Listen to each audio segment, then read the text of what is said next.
nuclear program. The Saudis firmly deny that they have any plans for acquiring their own nuclear weapons. But Middle East expert Simon Henderson, who befriended Khan for many years, is not convinced. I fear that Saudi Arabia has certainly made the decision to go ahead to get nuclear-capable missiles. I fear that Pakistan is going to be the supplier of them. And Saudi Arabia could be just one of many potential nuclear clients. In his travels, Khan met a dizzying array of people from almost every continent. There were reports of interest in his nuclear wares from Malaysia, Egypt, and Syria, among others. Khan himself was out of business, but not all his associates were. Remnants of his black market network could still be operating.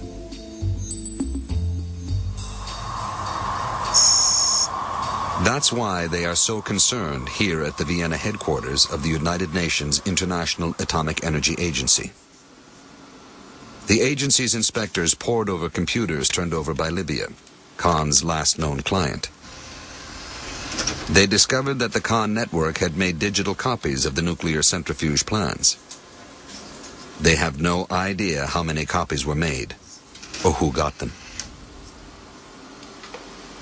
That was an absolute wake-up call for everybody. Well, on North Korea, I think we need to start preparing ourselves. Mohammed al-Baradei and his agency won the Nobel Peace Prize last year for their work on nuclear proliferation. But he says Khan takes the prize for ingenuity. When we first came to know about the AQ Khan, network, it was, to me, mind-boggling. I never, in my wildest dreams, imagined that you can have a Walmart, a fully operational network trading nuclear material, nuclear equipment. It was a whole new picture for the UN's nuclear weapons watchdog. It had always been the agency's job to monitor how countries respect non-proliferation treaties. Now al-Baradei's team had to cope with an underground nuclear market selling not just to governments, but to the most dangerous of individual buyers. The network not simply worries me because of their supply to government, but the network worries me a much greater deal because of possible supply to terrorists. He's hiding, most likely somewhere in the mountains between Afghanistan and Pakistan. But the world's most wanted man, Osama bin Laden, has never hidden his nuclear quest.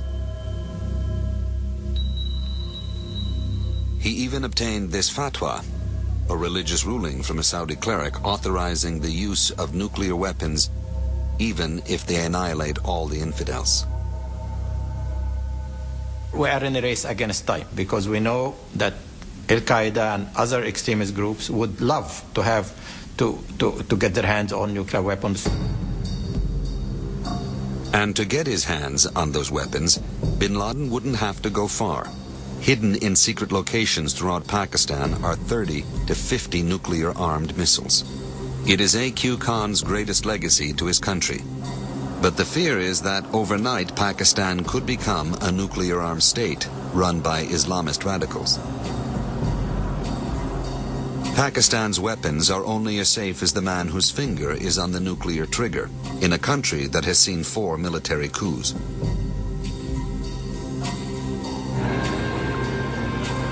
President Musharraf himself narrowly escaped 2 assassination attempts in 1 week in 2003. According to the Pakistanis themselves, it was military officers linked to al-Qaeda who twice attempted to assassinate the Pakistani president and got reasonably close. If that's what's going on with the military guarding the president, we have to wonder about what's going on with the military officers guarding the weapons. They are in very, very secure places. There is no doubt in my mind that they can ever fall in the hands of extremists. But extremists are all around Musharraf, not just in his army. Opinion polls give Osama bin Laden a 60% approval rating here. When Musharraf fired AQ Khan, the Islamic religious parties condemned him for caving into the U.S. by humiliating Pakistan's nuclear hero. the entire nation has been disgraced. When you humiliate the symbols of a national pride, then you humiliate the nation.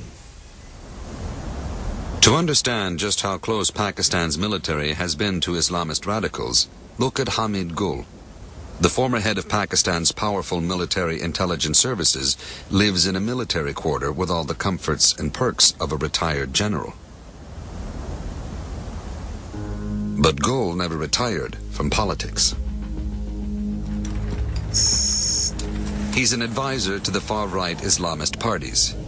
This exclusive footage shows Gul at a meeting of hardline supporters of the Taliban, still fighting in the hills of Afghanistan. Gul had helped the Mujahideen drive out the Soviets, and he even got to meet a certain rebel leader named Osama bin Laden. He wasn't a bloodthirsty animal as he's portrayed now. He came out to me as a very sensitive, a bit of a shy person, flashing black eyes, and a likable personality, I would say. Gul is not the only prominent Pakistani with unsettling sympathies. When A.Q. Khan exploded his bomb back in 1998, one of the leading nuclear scientists on hand was Sultan Bashir Mahmud. He ran the country's major plutonium plant until he was forced out when he became a fervent Taliban supporter.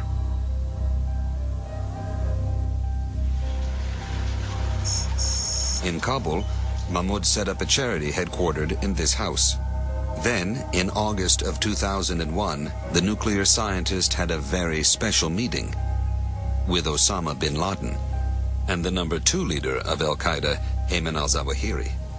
The Al-Qaeda leaders claimed they had nuclear material and wanted to know how to use it to make a bomb. Washington pushed Pakistan to detain Mahmud. President Bush declared his charity a terrorist organization which provided information about nuclear weapons to Al-Qaeda. But Bush's stand-up guy, President Musharraf, was lenient. Pakistan authorities held the nuclear scientist for 2 months, then let him go. The honorary patron of Mahmud's charity was none other than General Hamid Gul. He was also questioned, but never detained. Today, he remains unapologetic. The banner above him invites the entire nation to make jihad, and Gul insists Pakistan must be in the vanguard, willing to share its nuclear might with the Islamic movement. That's why the Islamic parties and the Islamic